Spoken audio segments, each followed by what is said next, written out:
আসসালামু আলাইকুম, খুরশেদা কাকুলি স্বাগত জানাচ্ছি এনটিভির দুপুরের খবরে। ক্রাউন সিমেন্ট শিরোনাম দেখছিলেন, এবার পুরো খবর।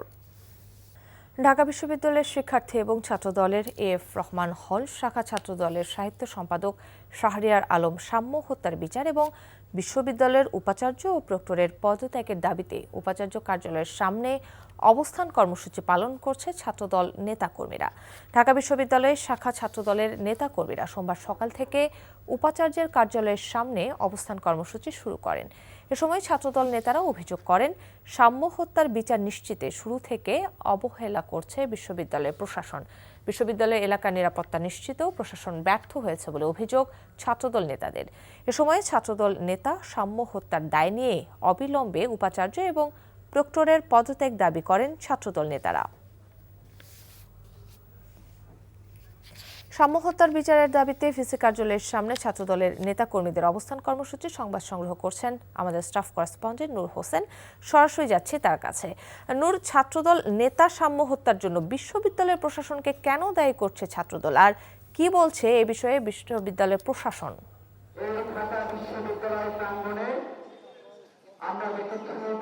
কাকলি, ছাত্র দলের নেতাকর্মীরা ঢাকা বিশ্ববিদ্যালয়ের উপাচার্যের যে কার্যালয়টি রয়েছে রেজিস্ট্রার বিল্ডিংয়ে, সেই কার্যালয়ের সামনের যে প্রধান ফটকটি রয়েছে সেই ফটকের সামনে অবস্থান কর্মসূচি পালন করছেন। বেলা 12টার কিছুক্ষণ পরে তারা মিছিল নিয়ে রাজু ভাস্কর্যের ওখান থেকে মিছিল নিয়ে ছাত্রদলের ঢাকা বিশ্ববিদ্যালয় শাখার যারা নেতাকর্মী রয়েছেন তারা এখানে এসে অবস্থান কর্মসূচিটি শুরু করেন এবং তারা তখন থেকেই এখনও সেখানে এই প্রধান যে ফটকটি রয়েছে সেই ফটকের সামনে অবস্থান করছেন। তারা অভিযোগ করছেন, সাম্য যেদিন রাতে হত্যার শিকার হয়েছেন, সাম্যকে যেদিন রাতে মেরে ফেলা হয়েছে, তখন থেকে এখন পর্যন্ত বিশ্ববিদ্যালয়ের যে প্রশাসন, সেই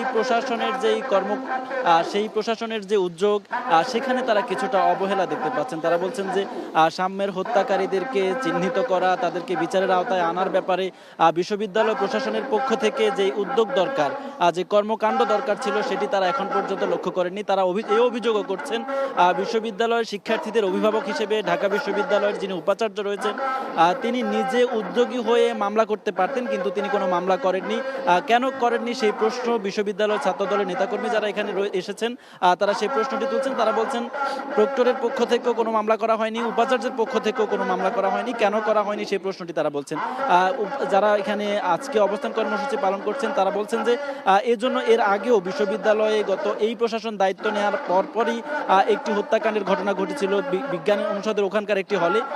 তখন থেকেই বিশ্ববিদ্যালয়ের নিরাপত্তা সহ সার্বিক ব্যবস্থাপনায় যেই প্রশাসনীয় উদ্যোগ দরকার সেটিতে তারা ঘাটতি দেখছেন এবং সেজন্য বিশ্ববিদ্যালয়ের উপাচার্য এবং প্রক্টরকে তারা পদত্যাগের দাবি জানাচ্ছেন।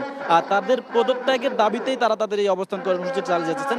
তারা আরও একটি অভিযোগ করছেন যে বিশ্ববিদ্যালয় প্রশাসনে গত ফ্যাসিবাদী সরকারের যে দোসররা রয়েছে তাদের অনেকে এখনো বহাল তবিয়তে রয়েছে এবং তাদের বিরুদ্ধেও এই উপাচার্য কোনো ব্যবস্থা গ্রহণ করেননি। তাদের বিরুদ্ধে ব্যবস্থা নেওয়ার জন্য তারা দাবি জানাচ্ছে। কাকলি, ছাত্রদলের ভিসি কার্যালয়ের সামনে অবস্থান কর্মসূচির খবর জানাচ্ছিলেন নূর হোসেন।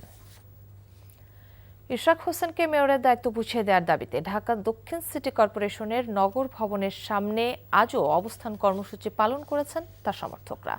সকাল থেকে নগর ভবনের সামনে অবস্থান নিয়ে তারা ইশরাকের পক্ষে নানা স্লোগান দেন। এদিকে চলমান এই আন্দোলনের ফলে বন্ধ রয়েছে ডিএসসিসির নাগরিক সেবা। আন্দোলনকারীরা বলছেন, অনতিবিলম্বে ইশরাকের শপথ গ্রহণ আয়োজন করা হোক, নয়তো নগর ভবনের তালা খুলবে না।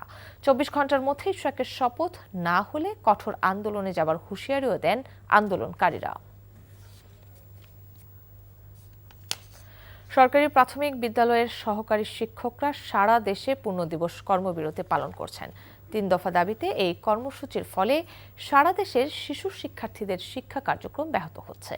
সহকারী শিক্ষক পদকে শুরুর পদ হিসেবে 11তম গ্রেডে বেতন নির্ধারণ, 10 বছর ও 16 বছর পূর্তিতে উচ্চতর গ্রেড প্রাপ্তির জটিলতা নিরসন এবং প্রধান শিক্ষক পদে শতভাগ পদোন্নতি সহ দ্রুত পদোন্নতির দাবিতে সহকারী শিক্ষক সংগঠন ঐক্য পরিষদের ডাকে শুরু হওয়া এই আন্দোলন দাবি আদায় না হওয়া পর্যন্ত চলবে বলে জানান শিক্ষক নেতারা। তবে সকালে নগরের বিভিন্ন বিদ্যালয়ে শিক্ষকদের ক্লাস নিতে দেখা গেছে। শিক্ষকরা জানান, শিক্ষার্থীদের নিরাপত্তা ও শৃঙ্খলা বজায় রাখতেই তারা ক্লাস নিচ্ছেন। তবে দাবি আদায়ের আন্দোলনের সঙ্গে একমত পোষণ করছেন তারা। 2025-26 অর্থ বছরের বাজেটকে সামনে রেখে 16তম বারের মতো অনুষ্ঠিত হতে যাচ্ছে এনটিভির জনপ্রিয় অনুষ্ঠান কেমন বাজেট চাই। এনটিভি ও ব্যবসায়ীদের শীর্ষ সংগঠন এফবিসিসিআই এর যৌথ আয়োজনে বিশেষ এই অনুষ্ঠানটি মঙ্গলবার রাত 8টায় এনটিভির তেজগাঁও স্টুডিও থেকে সরাসরি সম্প্রচারিত হবে। বাজেটকে সামনে রেখে জনভাবনা, ব্যবসায়ীদের আশঙ্কা, সরকারের পরিকল্পনা তুলে ধরবেন সরকারের উপদেষ্টা, রাজনীতিবিদ, অর্থনীতিবিদ, ব্যবসায়ী সহ সমাজের বিশিষ্টজনেরা। তামজিদ সুমনের রিপোর্ট। আমাদের এই বিশেষ অনুষ্ঠান কেমন বাজেট চাই। ১.৫ দশকের বেশি সময় ধরে চলা কেমন বাজেট চাই অনুষ্ঠানটি দর্শক নন্দিত বেসরকারি টেলিভিশন চ্যানেল এনটিভি ও ব্যবসায়ীদের শীর্ষ সংগঠন এফবিসিসিআই এর বার্ষিক ইভেন্টে পরিণত হয়েছে। প্রতি বছরের মতো এবারও এনটিভি ও এফবিসিসিআই এর যৌথ আয়োজনে অনুষ্ঠিত হতে যাচ্ছে বাজেট ভাবনা নিয়ে সরাসরি অনুষ্ঠান কেমন বাজেট চাই। বাজেট নিয়ে সাধারণ মানুষের ভাবনা ও প্রত্যাশা রাষ্ট্রের নীতি নির্ধারকদের কাছে তুলে ধরতে নিয়মিত অনুষ্ঠিত হয়ে আসছে এই অনুষ্ঠান, যেখানে অংশ নিয়ে আসছেন অর্থনীতিবিদ, ব্যবসায়ী, ব্যাংকার, গবেষক সহ বিভিন্ন শ্রেণী পেশার মানুষ। এবারের ভেন্যু এনটিভির তেজগাঁও স্টুডিওতে এই আয়োজনকে ঘিরে এরই মধ্যে শুরু হয়েছে প্রস্তুতি। আগের বছরগুলোর ধারাবাহিকতায় এবারও সফলভাবে অনুষ্ঠানটি সম্পন্ন করতে অক্লান্ত পরিশ্রম করে যাচ্ছেন এনটিভির কর্মীরা। বিনিয়োগ, এডিবি বাস্তবায়ন, অর্থনৈতিক প্রবৃদ্ধি, মূল্যস্ফীতি, জ্বালানি ও বিদ্যুৎ, শিল্প বাণিজ্য, স্বাস্থ্যসেবা ও কৃষিসহ গুরুত্বপূর্ণ খাতগুলোতে বাজেটের প্রাপ্তি অপ্রাপ্তির পাশাপাশি আসন্ন বাজেটের চ্যালেঞ্জগুলো তুলে ধরা হবে এই অনুষ্ঠানে। সামনে যে বাজেট আছে এই বাজেটে আমাদের শিক্ষকদের ভাতা বাড়ানো উচিত। যদি কম মূল্যে সার দেন তো আমরা মনে করি কৃষক বাঁচবো, আর নাহলে তো কৃষক মরাই।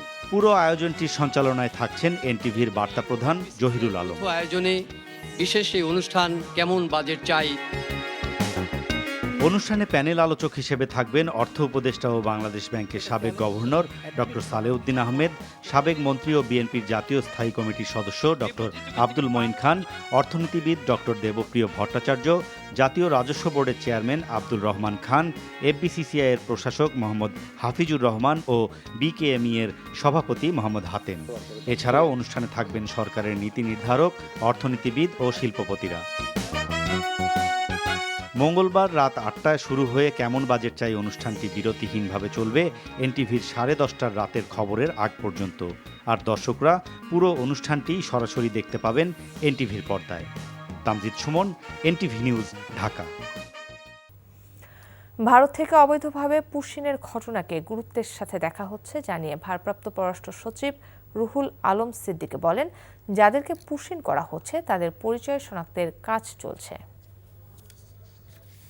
আমরা প্রত্যেকটা পুশিনের পরেই একটা করে স্ট্রং প্রতিবাদ জানাচ্ছি, যেটা ডিপ্লোম্যাটিকলি করা যায়। আমরা তো মানে সুপ্রতিবেশী সুলভ আচরণের বাইরে যাওয়া আমাদের জন্য আমি মনে করি না সমীচীন, সেটা আমাদের কোনো প্রতিবেশীর সাথেই। প্রতিষ্ঠা 30 বছর উদযাপন করল বেসরকারি সাউথ ইস্ট ব্যাংক। এ উপলক্ষে বাংলাদেশ চীন মৈত্রী সম্মেলন কেন্দ্রে অনুষ্ঠানে প্রধান অতিথি ছিলেন অর্থ মন্ত্রণালয়ের সচিব নাজমা মোবারক। বিশেষ অতিথি ছিলেন বাংলাদেশ ব্যাংকের ডেপুটি গভর্নর মোহাম্মদ জাকির হোসাইন চৌধুরী। এ সময় ব্যাংকের চেয়ারম্যান এম.এ. কাশেম দীর্ঘযাত্রায় পাশে থাকার জন্য গ্রাহক অংশীদার ও সকল কর্মকর্তা কর্মচারীর প্রতি কৃতজ্ঞতা প্রকাশ করেন। নিরবচ্ছিন্ন সেবা দিতে ব্যাংকের মান আরও বাড়ানোর কথা জানান তিনি। 1995 সালে যাত্রা শুরু করে সাউথ ইস্ট ব্যাংক।